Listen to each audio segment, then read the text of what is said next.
You should clean your bar clamps often. What happens is you end up getting a buildup of glue in this particular spot here and here. I can use my paint scraper.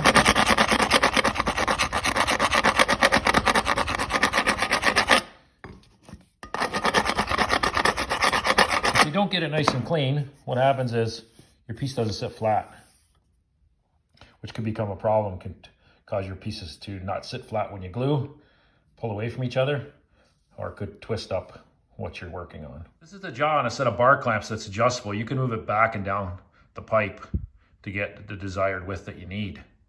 The thing with them is you can get a buildup of glue on the inside where it grips the pipe. This is the inside of that adjustable part of the clamp. It runs up and down the pipe.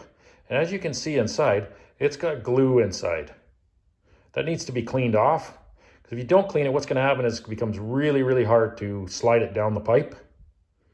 And it's a lot more effort for you to clamp it up. So you need to clean those out with something sharp.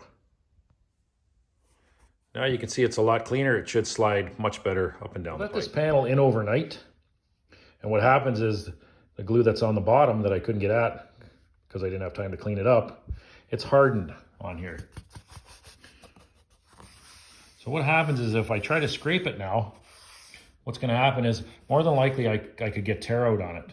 Because basically the glue is bonded and it's stronger than the wood itself. So it's not going to break apart. The wood's actually going to tear right out. Hopefully I get lucky on this. We'll have to wait and see.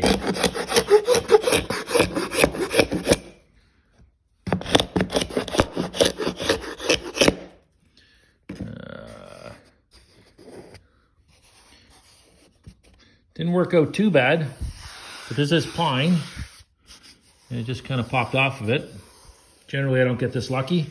If I try this method, what happens is it tears out on me.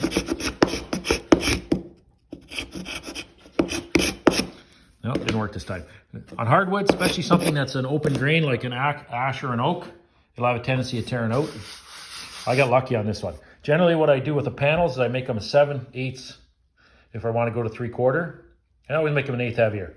If I make them an 1/8 heavier, then I can clean them up because it's only a small panel through my planer, and it works really well. One thing about leaving the panels heavy is if you have any roughness to them, if you have any edges, they're just a slight bit off.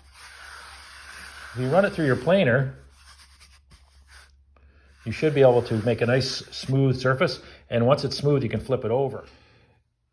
If you have a piece like this and you're gonna run it through the planer, you want to make sure that you don't have one of the boards that's sitting way lower than the rest of them. If you do, you're going to want to take where the hollow is here, you're going to flip it over and you're going to run the other side through the planer. If you have anything like this glue here, that's going to throw it off. Soft pine, it might just push itself in. On a hardwood, you're not going to get so lucky. It's going to make a little bit of a dip in the end, and it's not going to go through flat.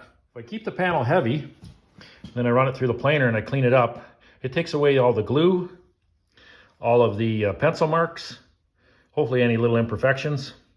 Although this is pine, if it gets any chips on the rollers, it usually leaves an indentation.